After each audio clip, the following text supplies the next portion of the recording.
ಬಸವಲಿಂಗಪ್ಪನವ್ರು ಮಾಡಿದರು, ಮಲವರ ಪದ್ಧತಿ, ಈ ರೀತಿ ಅವರು ಸಮರ್ಥವಾದಂಥವ್ರಿಗೆ ಖಾತೆಗಳನ್ನು ಕೊಟ್ಟು ಯಶಸ್ವಿಯಾಗಿ ಸರ್ಕಾರವನ್ನು ದೇವರಾಜ ಅರಸನವರು ನಡೆಸಿದರು. ಅದೇ ರೀತಿ ಇವತ್ತು ಸಿದ್ದರಾಮಯ್ಯನವರು ಎಲ್ಲ ವರ್ಗಗಳಿಗೂ ಕೂಡ ನಾವು ಮೊದಲು ಅವ್ರಿಗಿರ್ತಕ್ಕಂಥದ್ದು ಒಂದೇ ಅನ್ನಭಾಗ್ಯ ಕೊಡಬೇಕು ಅಂಥದ್ದು, ಮಕ್ಕಳಿಗೆ ಶಿಕ್ಷಣ ಕೊಡಬೇಕು ಅಂತಕ್ಕಂಥದ್ದು, ಹೈನುಗಾರಿಕೆಗೆ ಪ್ರತಿಯೊಂದು ಕೂಡ ಸಮಾನತೆ ತರಬೇಕು ಜನಕ್ಕೆ ಅಂತಕ್ಕಂಥದ್ದು.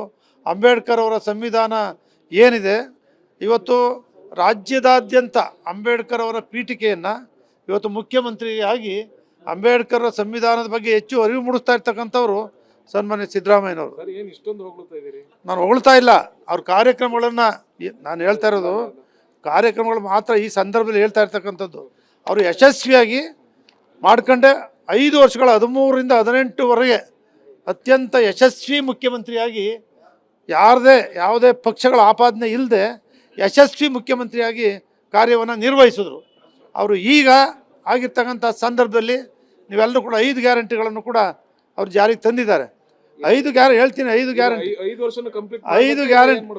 ಗ್ಯಾರಂಟಿಗಳನ್ನು ಏನು ಜಾರಿಗೆ ಅವ್ರು ತಂದಿದ್ದಾರೆ ಇವತ್ತು ಅದನ್ನು ಸಂಪೂರ್ಣ ಭಾಳ ಜನ ಹೇಳ್ತಾ ಇದ್ದಾರೆ ಇಲ್ಲ ಅದನ್ನು ಕಡಿಮೆ ಮಾಡಬೇಕು ಅಂತ ಅವರ ಮಂತ್ರಿಮಂಡಲದಲ್ಲೇ ಹೇಳ್ತಾರೆ. ಆದರೂ ಇಲ್ಲ ನಾವೇನು ತಂದಿದ್ದೀವಿ ಅದು ಸಂಪೂರ್ಣವಾಗಿ ಜಾರಿಯಾಗಿರಬೇಕು ಅಂತಲೂ ಕೂಡ ಹೇಳ್ತಿದ್ದಾರೆ. ಭಾಳ ಜನ ಏನು ಹೇಳ್ತಿದ್ದಾರೆ, ಈ ಬಾರಿ ಅವ್ರು ಮುಖ್ಯಮಂತ್ರಿ ಆದಂಥ ಸಂದರ್ಭದಲ್ಲಿ DK ಶಿವಕುಮಾರ್ ಅವರು ಅಧ್ಯಕ್ಷರಾಗಿ ಯಶಸ್ವಿಯಾದ ಅಧ್ಯಕ್ಷರವರು ಕಾಂಗ್ರೆಸ್ ಪಕ್ಷವನ್ನು ಸಂಘಟನೆ ಮಾಡೋದ್ರಲ್ಲಿ ನಂಬರ್ 1 ಕಾಂಗ್ರೆಸ್ ಪಕ್ಷದ ಅಧ್ಯಕ್ಷರುಗಳಾಗಿದ್ದವ್ರ ಪೈಕಿ ಶಿವಕುಮಾರ್ ಅವರು ನಂಬರ್ 1 ಅಧ್ಯಕ್ಷರಾಗಿ ಕಾಂಗ್ರೆಸ್ ಪಕ್ಷವನ್ನು ಕಟ್ಟಿದ್ದಾರೆ. ಭಾಳ ಶಿಸ್ತಾಗಿ ಕಾರ್ಯಕರ್ತರಿಗೂ ಕೂಡ ಕಾಂಗ್ರೆಸ್ ಪಕ್ಷದ ಅರಿವು ಮೂಡಿಸಿದ್ದಾರೆ. ಸಿದ್ದರಾಮಯ್ಯನವ್ರ ಜೊತೆ ಹೆಗಲು ಕೊಟ್ಟು ಅವ್ರ ಕೆಲಸವನ್ನು ಮಾಡ್ಕೊಂಬಂದಿದ್ದಾರೆ.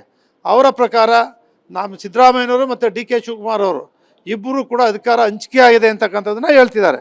ಭಾಳ ಜನ ಹೇಳ್ತಿದ್ದಾರೆ ಸಿದ್ದರಾಮಯ್ಯನವರು ದೇವರಾಜ ಅರಸು ಅವರ ಪೀರಿಯಡು 6ನೇ ತಾರೀಕು ಮುಗಿತಾ ಇದೆ, ಅದಾದಮೇಲೆ ಸಿದ್ದರಾಮಯ್ಯನವರೇ ಈ ರಾಜ್ಯದಲ್ಲಿ ಹೆಚ್ಚು ದಿನಗಳ ಕಾಲ ಮುಖ್ಯಮಂತ್ರಿ ಆಗಿದ್ದಂಥ ನಂಬರ್ 1 ಮುಖ್ಯಮಂತ್ರಿ ಯಾರು ಅಂತ ಹೇಳಿದ್ರೆ ಅವರು ಸಿದ್ದರಾಮಯ್ಯನವರು ಅಂತಕ್ಕಂಥದ್ದು ದಾಖಲೆ ಮಾಡಬೇಕು ಅಂತೇಳಿ ಅವರು ದಾಖಲೆ ಮಾಡಿದ್ದಾರೆ. ಅವ್ರು ಸಿದ್ದರಾಮಯ್ಯನವರು ಮತ್ತು ಹೈಕಮಾಂಡು ತೀರ್ಮಾನ ಮಾಡಿ DK ಶಿವಕುಮಾರ್ ಕೂಡ ಕೊಡಬೇಕು ಅಂತೇಳಿ ಮಾಡಿದರೆ DK ಶಿವಕುಮಾರ್ ಅವರು ಕೂಡ ಮುಂದೆ ಮುಖ್ಯಮಂತ್ರಿ ಆಗ್ತಾರೆ.